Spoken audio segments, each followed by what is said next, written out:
can't possibly have cancer. I've done everything right in my life. And then there was sort of a bargaining with God. Welcome to your podcast, Successful Quitters, by Sara Nunez B. Would you rather go scuba diving or skydiving? Skydiving. Nice, fun. Would you rather play blackjack in Vegas or at your kitchen table? Kitchen table. Ballroom dance or hip hop?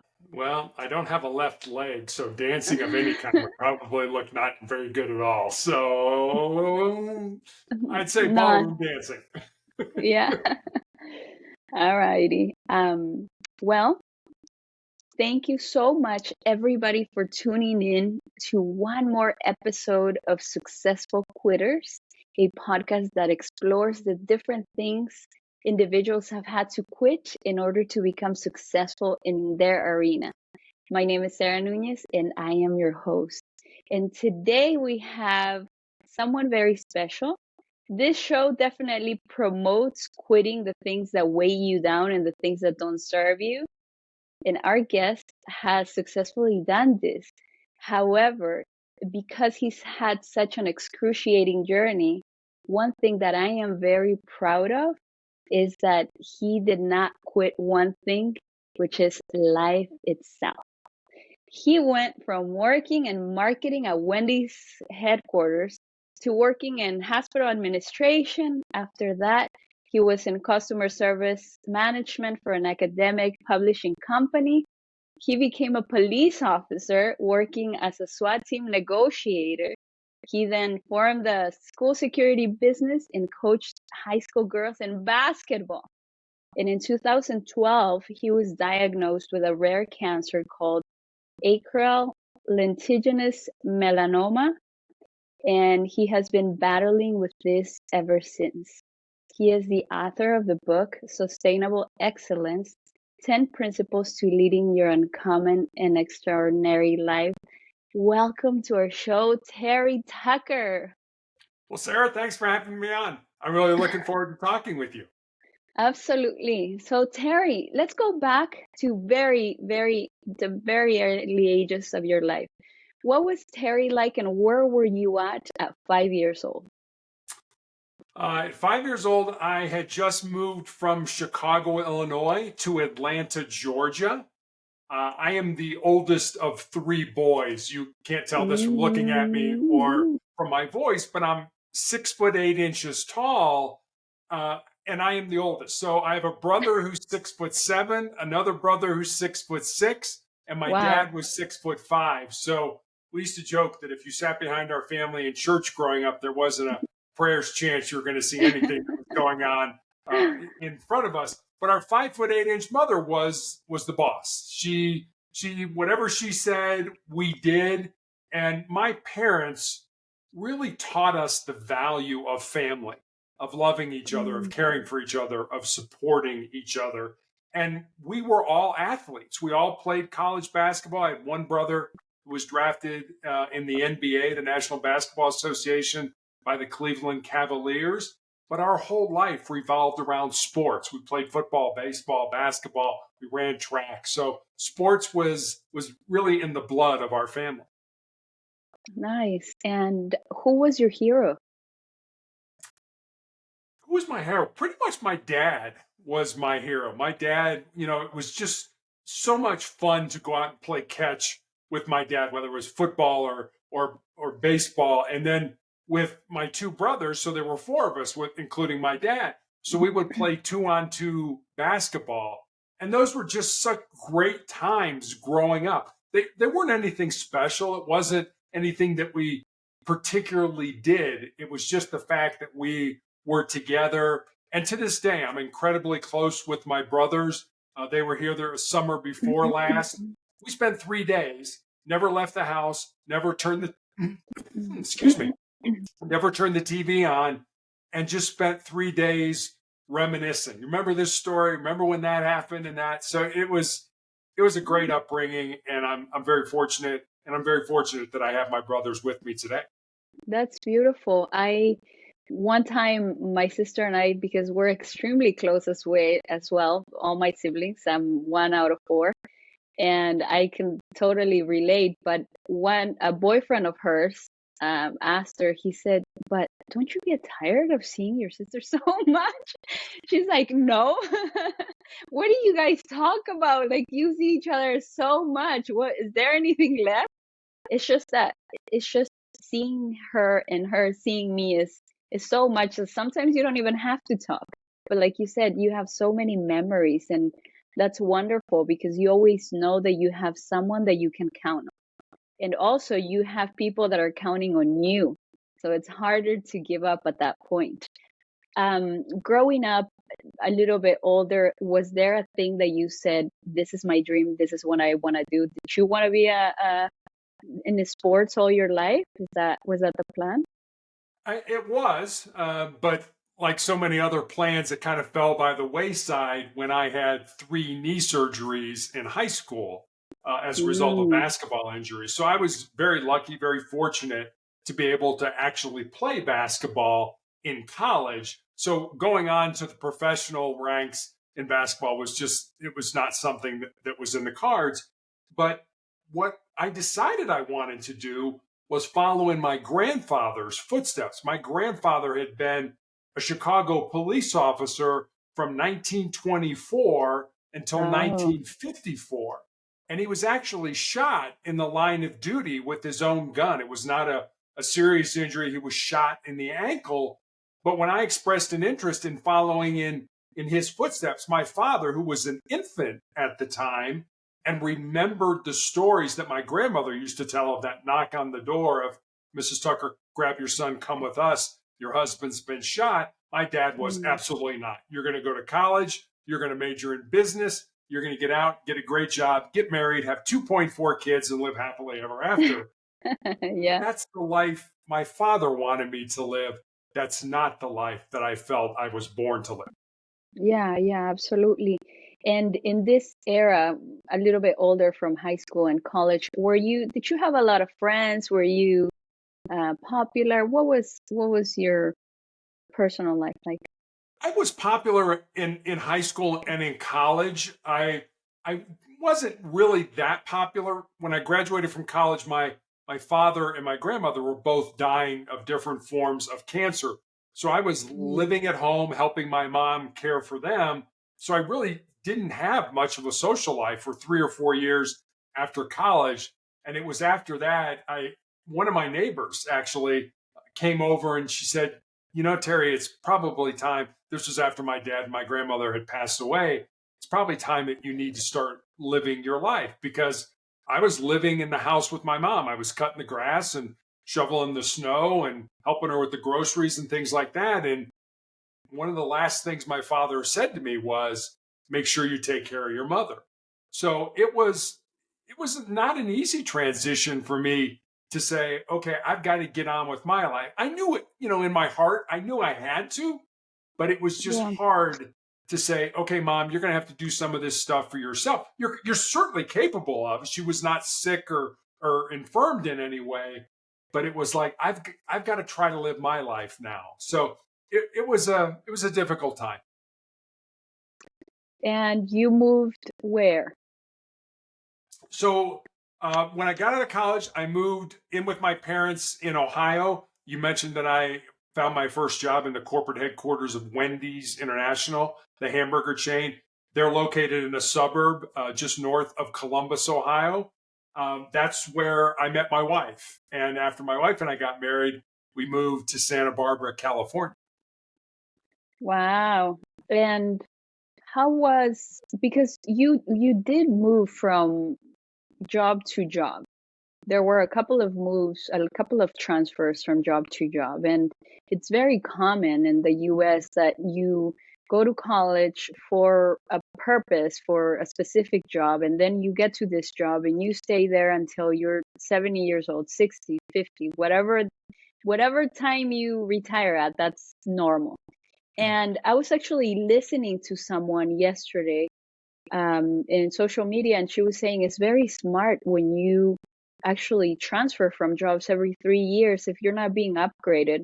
and you're continuing to be at the same place, it's important for you to move to a different job where you can upgrade or change paths if you needed to. So, what was it that made you really transfer from job to job? Was it the upgrade, or was it the fact that you weren't feeling fulfilled? It was the fact that I really wasn't feeling fulfilled. I went into business. My first two jobs were in business because I didn't want to upset my father. As I mentioned, he was dying when I graduated from college. I could have said, "Hey, sorry, Dad, I'm going to go blaze my own trail. I'm going to go into law enforcement." But out of love and respect for him, I went into business. But I knew in my heart that was not where I was going to be. Now, you're absolutely right. I could have said, "You know what? I'm making good money. The work's not really that interesting, but I'm still making good money." I could have stayed there. I could have stayed there for my entire career and been not happy. And one of the Yeah, things I'm most proud of in my life is that I never let my dream of becoming a police officer, of going into law enforcement, die. I never let that dream die. I always knew it was there. I always knew at some point I would get to it.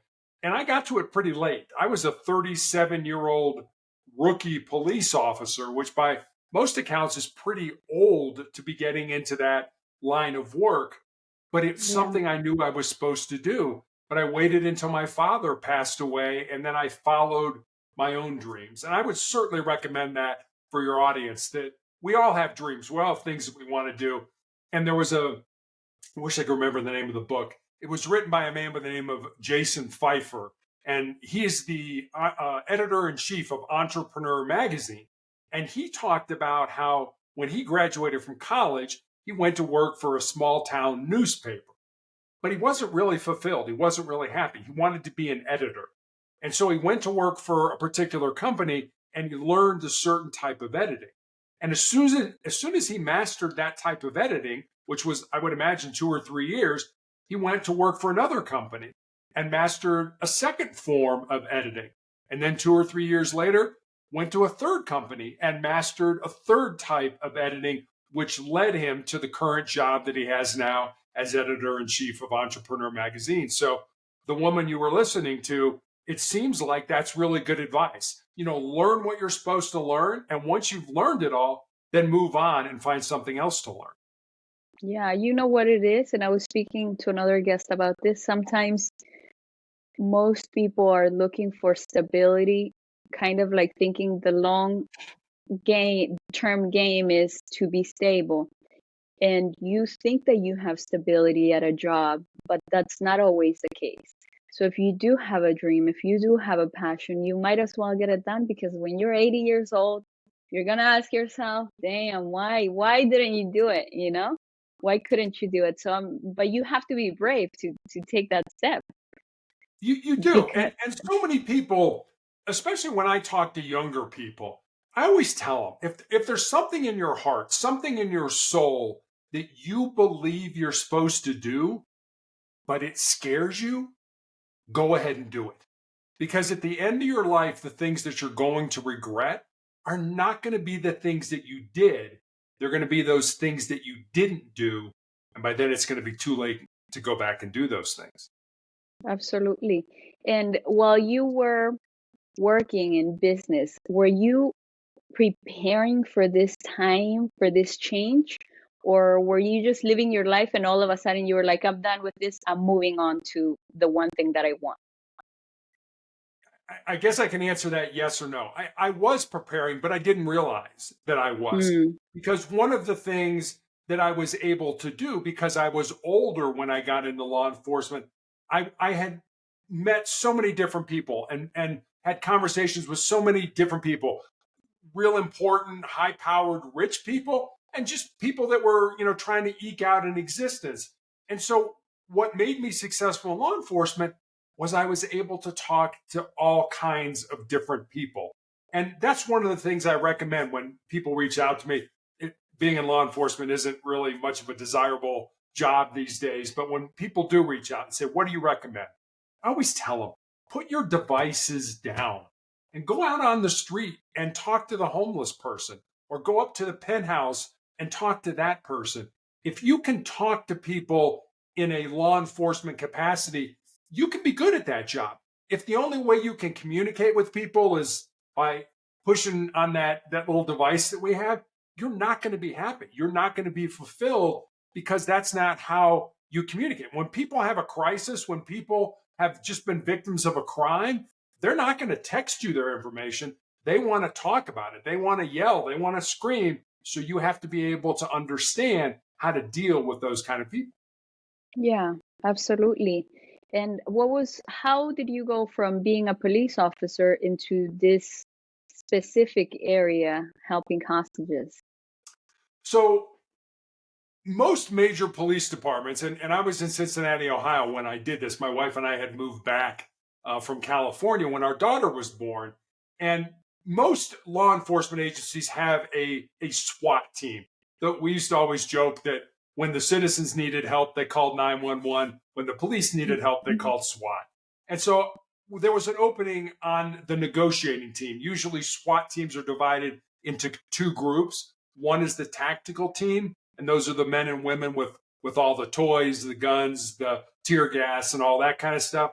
And the other group are the negotiators. And we used to joke with the tactical team that if we did our job correctly, they didn't get to use any of the toys that they had with them.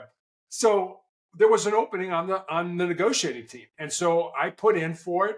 There was a physical fitness assessment. You had to run a mile and a half, do so many push-ups and sit-ups. You had to meet with the psychologist. You had to take psychological exams. You had to meet with the command staff. And then you had to meet with the team.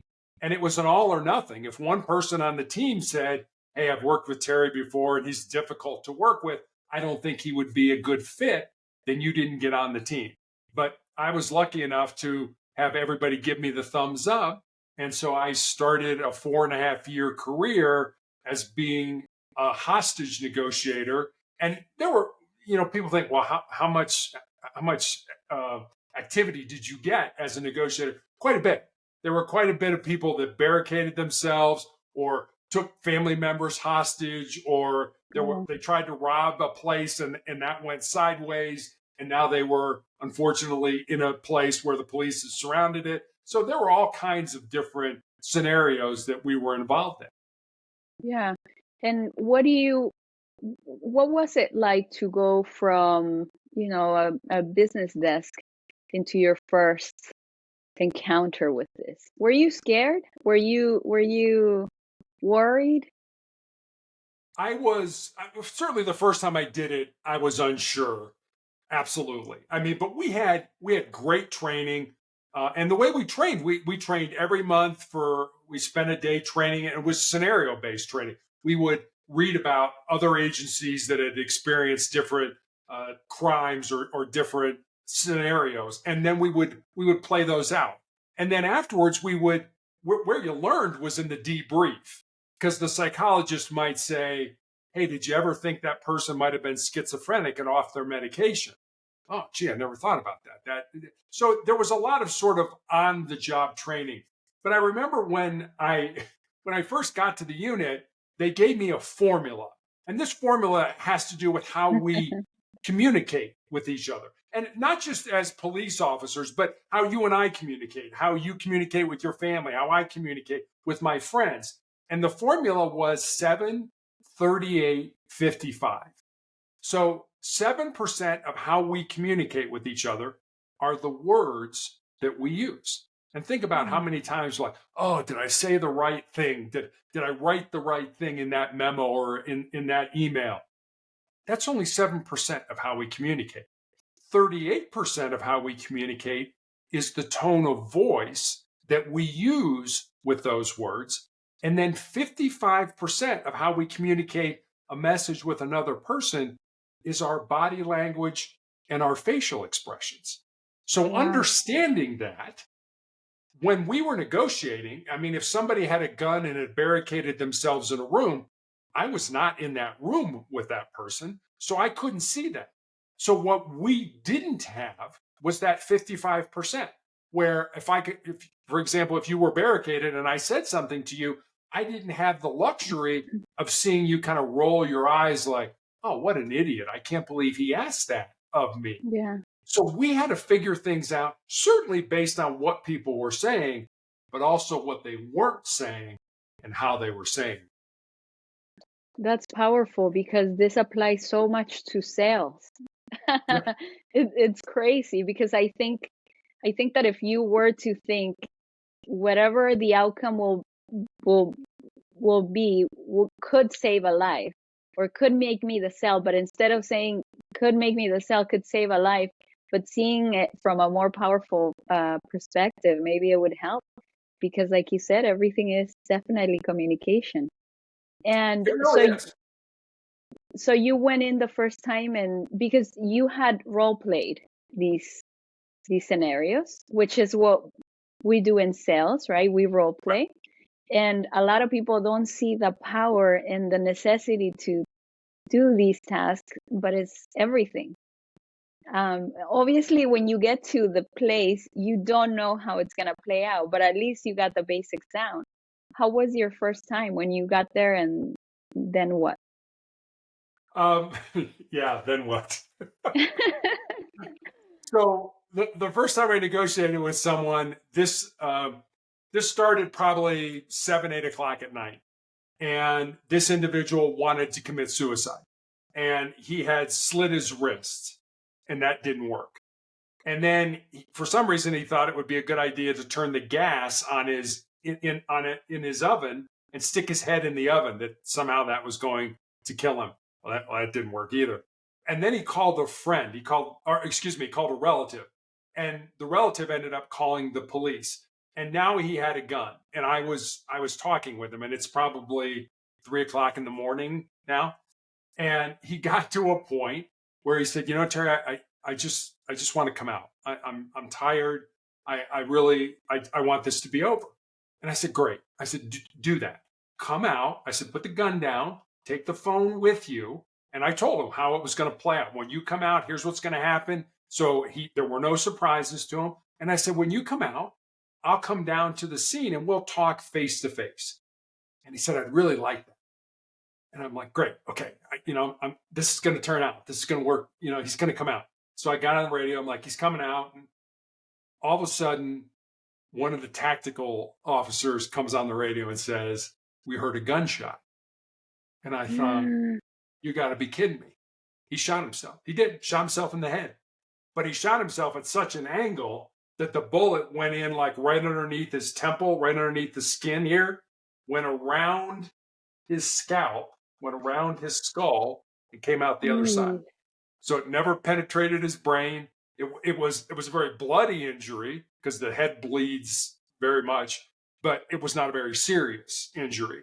And he got the medical help. We took him to the hospital, or an ambulance took him to the hospital, and that. So that was my first opportunity Wow. to negotiate with somebody. So right at the very end, I'm like, yeah, this is going to work, and everything's going to be great. And then it just changed on a dime, and he ended up shooting himself.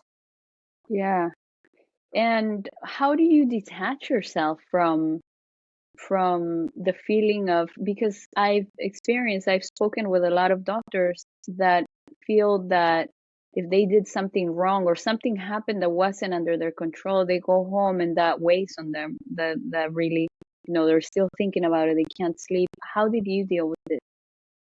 Yeah, I mean, it really is out of our control. I mean, if you're barricaded in a room with a gun, how this is going to end is pretty much going to be dictated by what you do. And I will say this, 90% of the time, we were successful getting the people out, but about 10% of the time, we weren't. For example, if we had the building surrounded and the person was wanted for, a double homicide, and he knew he was caught, he wasn't going to be able to escape, and he knew he was going to spend the rest of his life in prison. Well, sometimes those people made the decision, I'm not spending the rest of my life in prison. I'm going to end it right now. And while that's always tragic, don't get me wrong, anytime somebody dies, it's tragic. And I don't mean to sound callous.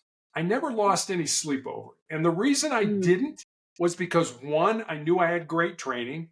Number two, I knew that I had done everything I possibly could to get this individual out.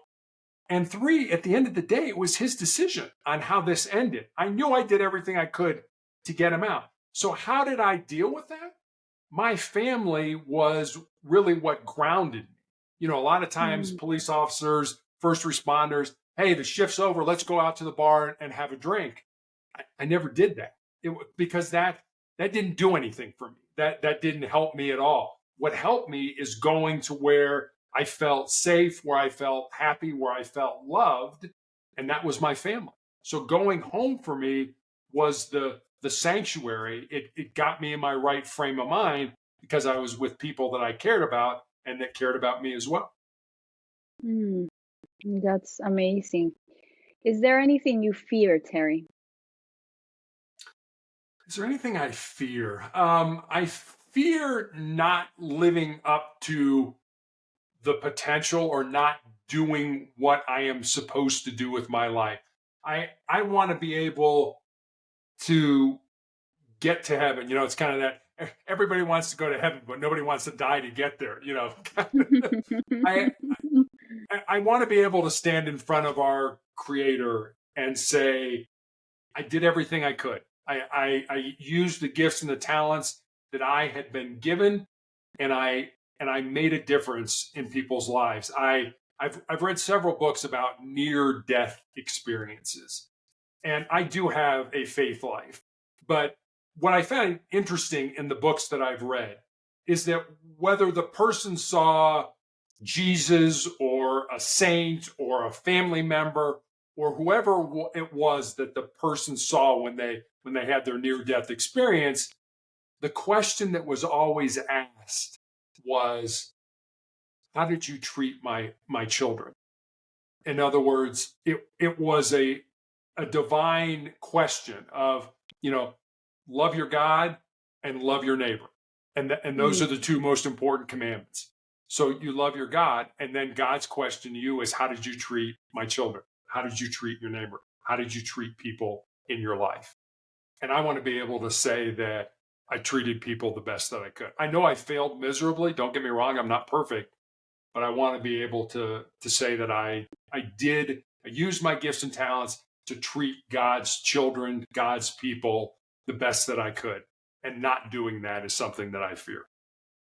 that's very powerful. In 2012, you were diagnosed with cancer. Tell us a little bit about this. How did you take the news? Not well. To be honest with you, I was a girls' high school basketball coach when we lived in Texas, and I had a callus break open on the bottom of my left foot, right below my third toe. And initially, I didn't think much of it because as a coach, you're on your feet a lot. But after a few weeks of it not healing, I made an appointment and I went to see a podiatrist, a foot doctor friend of mine. And he took an x-ray and he said, Terry, I think you have a cyst in there and I can cut it out. And he did. And he showed it to me. It was just a little gelatin sack with some white fat in it. No dark spots, no blood, nothing that gave either one of us concern. But fortunately, or unfortunately, he sent it off to pathology to have it looked at. And then 2 weeks later, I received the call from him that we all dread. And as I mentioned, he was a friend of mine. And the more difficulty he was having explaining to me what was going on, the more frightened I was becoming, until finally he Mm, just laid it out for me. He said, Terry, I have been a doctor for 25 years, and I have never seen the form of cancer that you have. You have an incredibly rare form of melanoma, which most people think of melanoma as too much exposure to the sun. It affects the melon, the pigment in our skin. Mine has nothing to do with sun exposure. It's a rare form that appears on the bottom of the feet or the palms of the hands. And so I went through all the stages that we would associate with grief. You know, first it was denial. I can't possibly have cancer. I've done everything right in my life. And then I got mad. You know, I can't possibly have cancer. I've done everything right in my life. And then there was sort of a bargaining with God. Our daughter was in high school at the time that I was diagnosed. And it was, hey, please let me live long enough to see her graduate from high school. And then I got down. I absolutely got a little depressed. And then I came out the other end and it was like, this sucks. but I'm going to have to embrace the suck. I do not like the cards that I've been dealt, but I'm going to have to deal with these cards, play these cards to the best of my ability. And that's what I've been doing now for the last 12 years. Do you recall?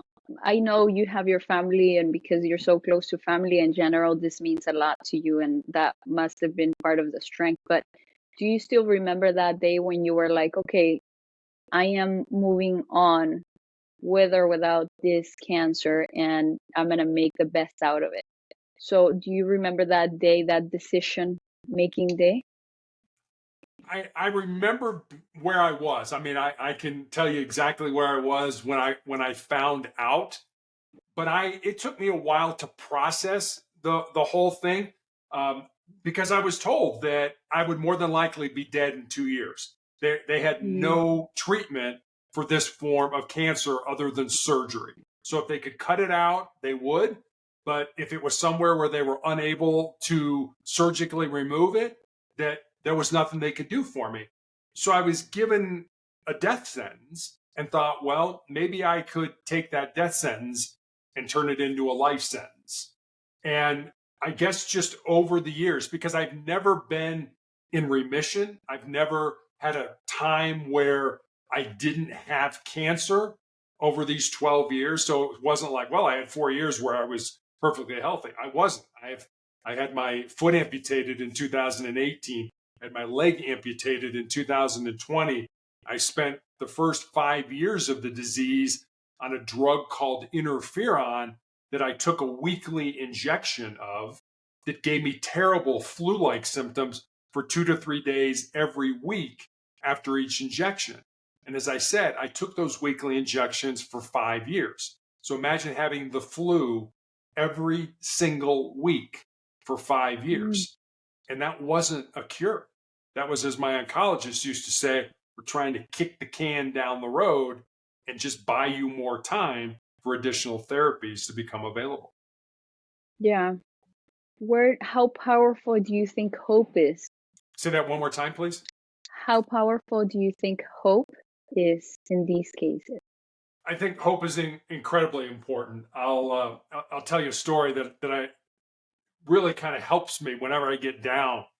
It's true story. Happened back in the 1950s at Johns Hopkins University.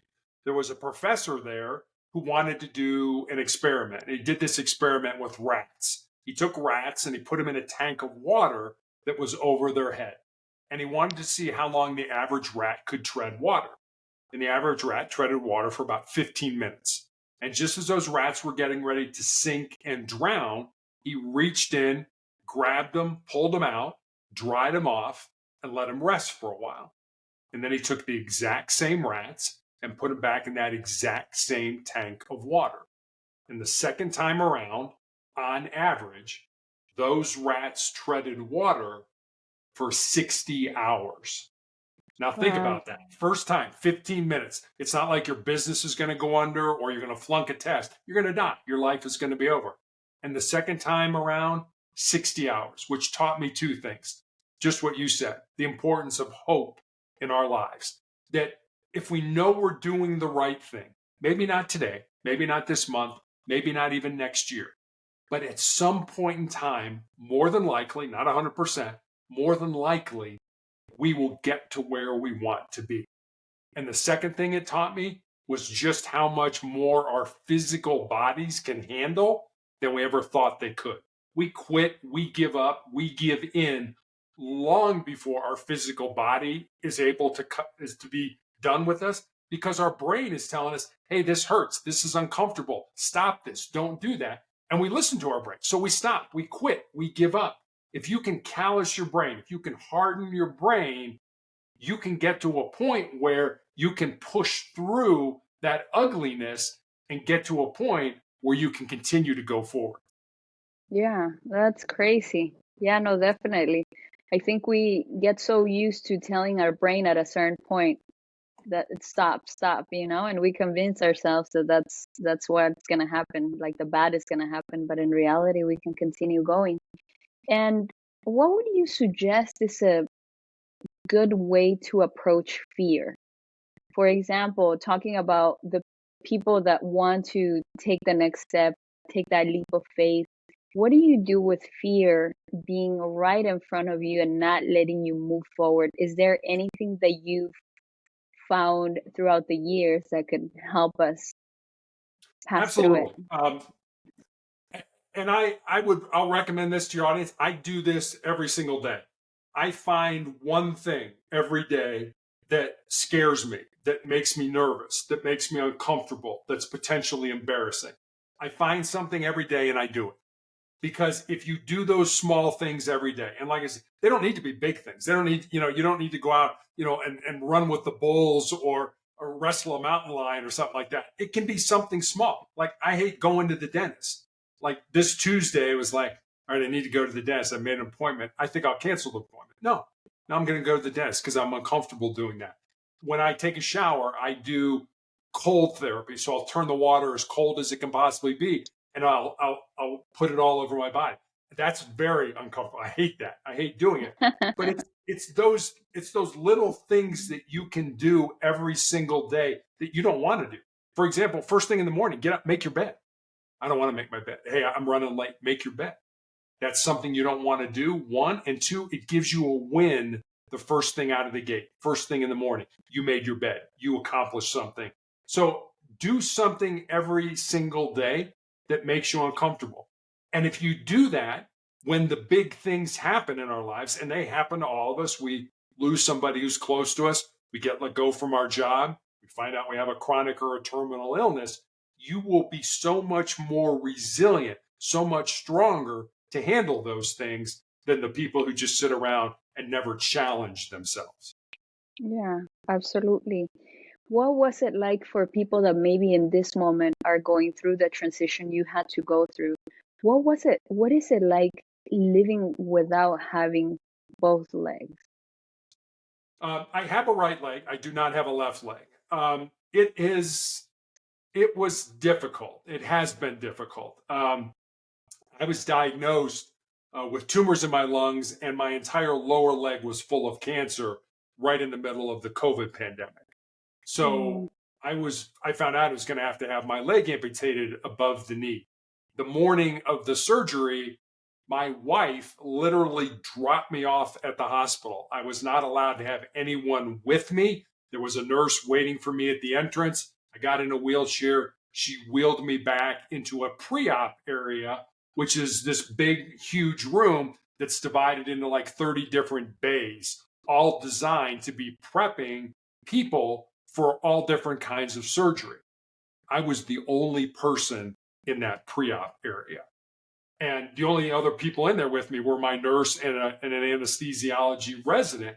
I was supposed to be in the hospital 10 days to 2 weeks after the surgery to learn how to function without having a leg. They sent me home after 48 hours. So I had my leg amputated 48 hours later, go home, because Oh, they wow. were more worried about COVID than they were about how I was going to be able to transition from somebody who just had two legs to now somebody that had one leg. So it's been very difficult. I have a prosthetic leg.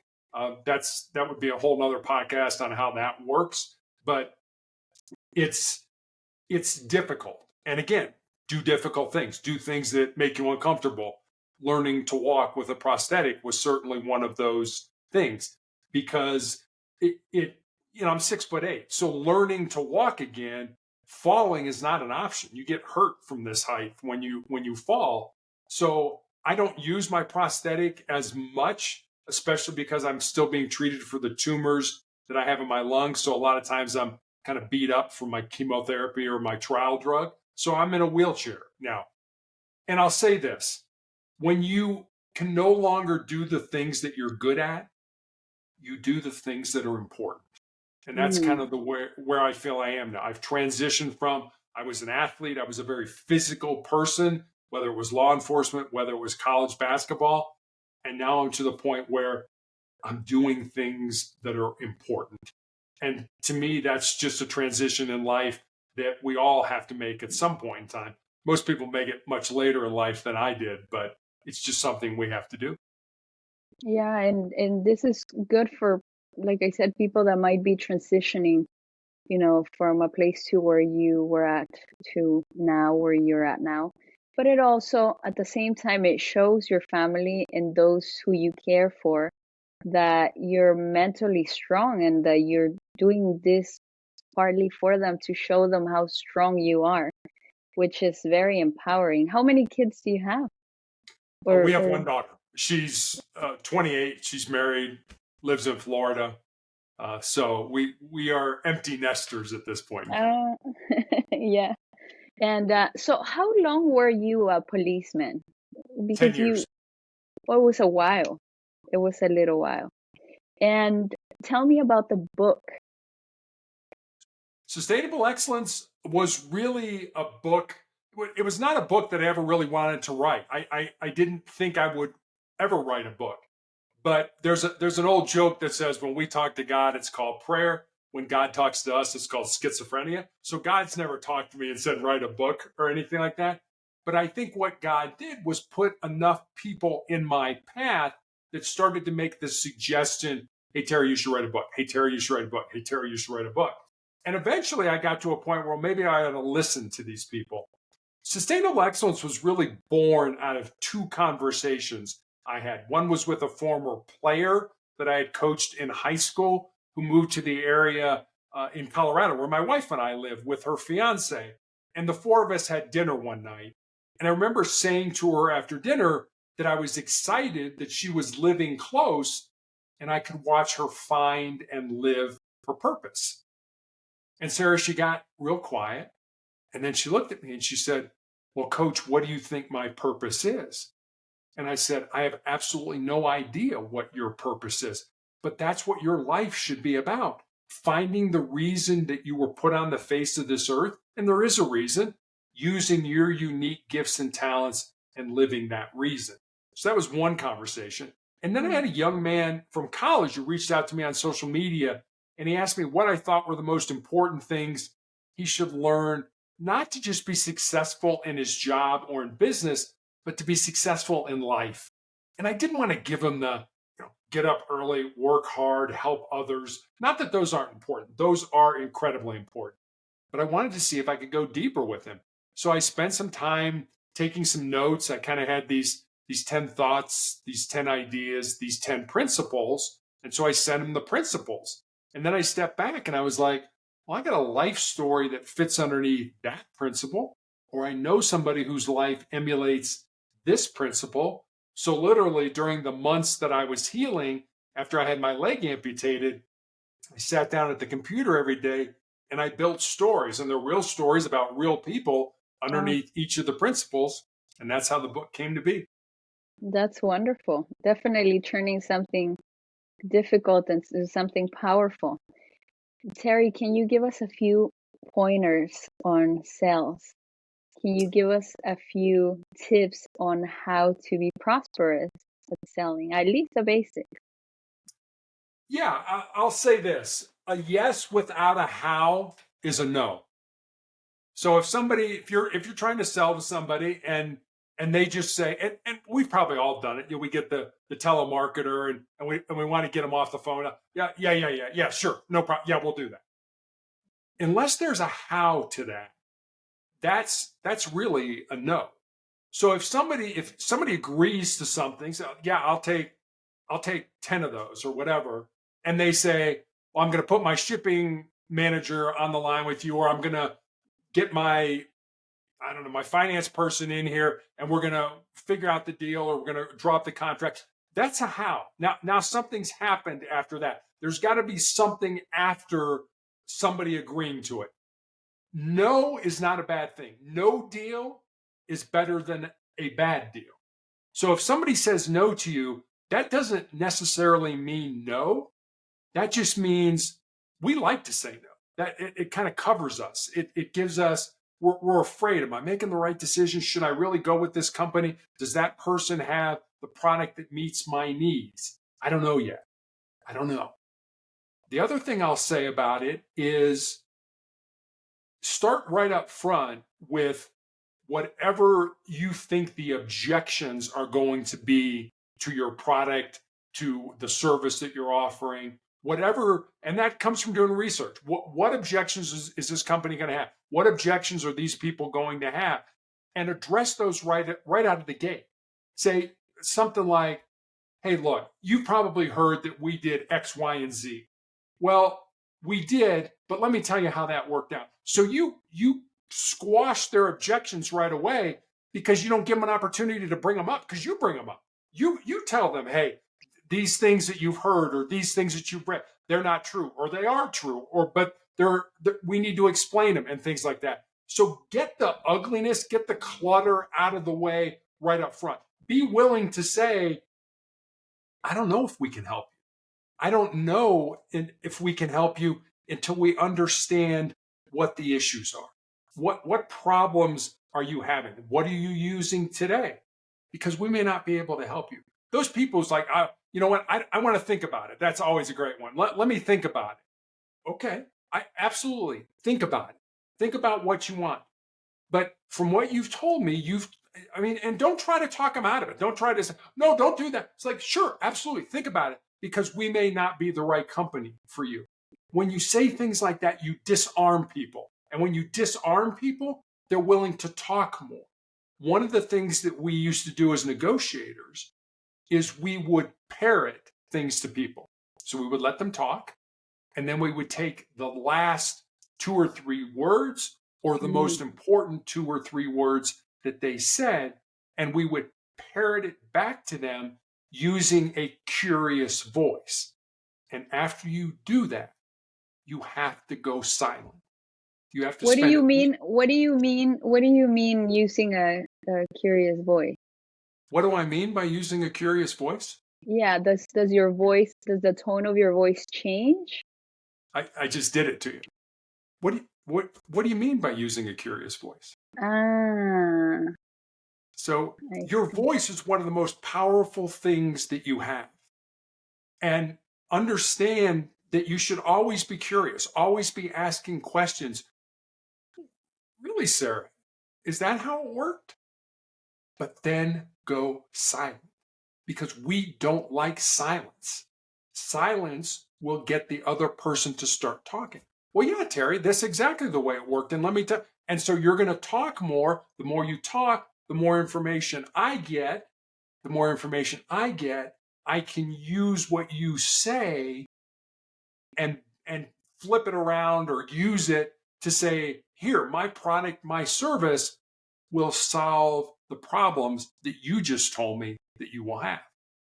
Yeah. And what do you replace why with? The question why? Yeah, we don't use why.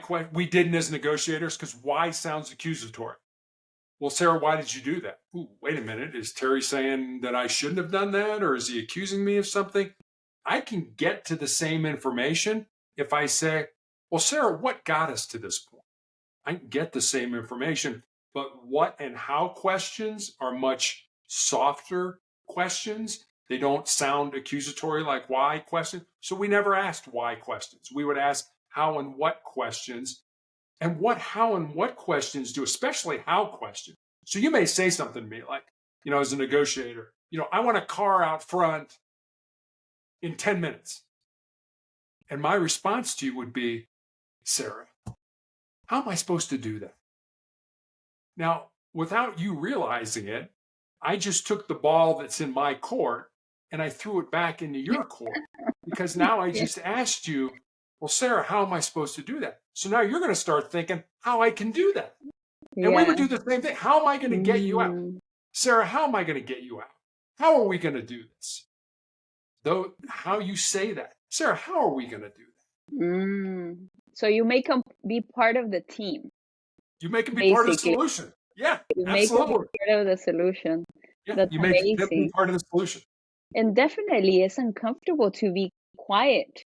Once you're selling, you're trained to go, no, don't stop. But it's extremely difficult to just be like, it's silence time, but powerful. It is, but let me say this. We used to get congratulated. It's like, congratulations, you talked that person out. What we really did was listen the person out. by asking those questions, by asking those how and what questions, by basically, we used to call it tactical empathy. You can get rid of the word tactical and just use empathy. Sarah, help me to understand what's going on here. That might be one of the questions we started out of the gate. The other thing we would do is personalize it. I wouldn't start out like, "Hi, Sarah, I'm Sergeant Tucker." I would say, "Hi, I'm Terry. What's your name?" A lot of times people are like, "You don't need to know my name. Get lost." Okay, what do you want me to call you? Whatever that. So you personalize it. You make the other person human, and you make yourself human to that person as well. Same thing works in sales. We Yeah. buy things because we like people more so than we buy things because they fill an objective that we need in our organization. I like Sarah, so I'm going to buy from her. Okay, do we really need this? Doesn't matter. I like her. We're going to buy from her. It's getting that connection. Absolutely. And do you guys also mirror the person? Did you guys also mirror that person? Was that a thing? Energy and Yeah, mirroring, parroting, it's called different things. It's just basically repeating back to them. Did you ever mirror? Again, in a curious voice. Did you ever mirror people? I love it. And then go silent and then don't say anything because they'll start talking again. Yeah. Yeah, no, definitely. Silence is powerful because we're not used to it either.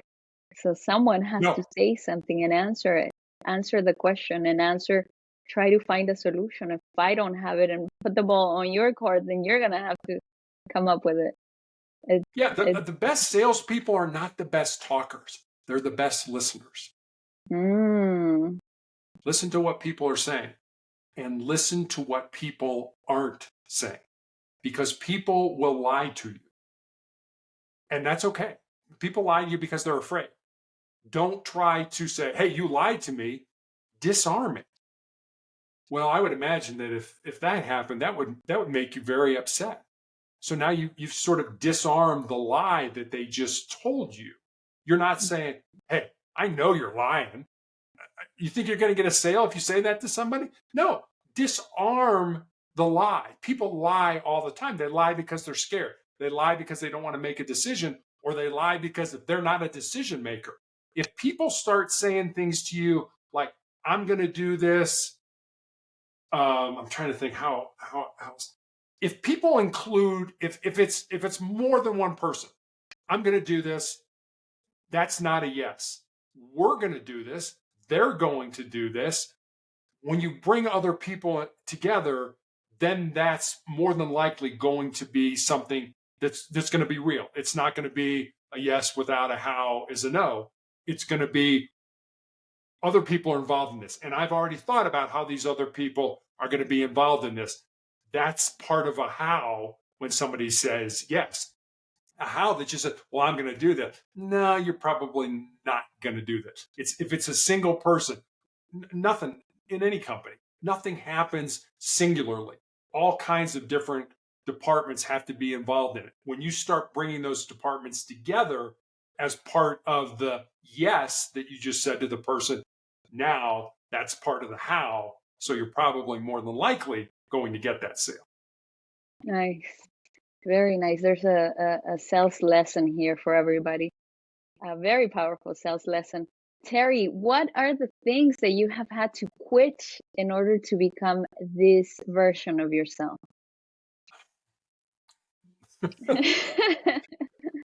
That's a great question. I certainly had to quit being afraid that I was going to make mistakes in my life. I always wanted to be perfect. But I quickly learned that the road to success is paved with failure. And if you're not failing, you're not trying. And for some reason, we seem to think that people that have made it to the top, whether it's entertainers or sports figures or doctors or teachers or whoever it ends up being, that those people have never failed. And I can absolutely promise you that those people have failed in their life numerous times. So I had to quit being afraid. I had to quit worrying about what other people said about me. Not everybody's going to like you.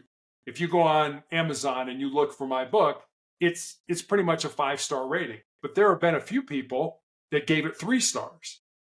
And it was like, okay, that's fine. If you write a book, not everybody's going to like it. If you hear a recording, a piece of music, not everybody's going to love it. And that's okay. So I had to stop worrying about what other people thought. The other thing I had to quit was I had to stop listening to the negativity in my head. I'm trying to remember, there's an organization that did a study that said that 80% of our thoughts are negative. And that's a self-preservation mechanism. For example, Sarah, if you got up this morning and said, hey, I'm going to go skydive, your brain would be like, oh, no, wait a minute, Sarah. Hey, the plane might crash. Your parachute may not open. Your brain would start putting all kinds of negative thoughts into your mind to keep you alive, to keep you safe. So understand you've got all that negativity. You need to flip that switch. You need to use that negativity and flip it to something positive. And that way, now you're focused on something that's good for you as opposed to something that's bad for you.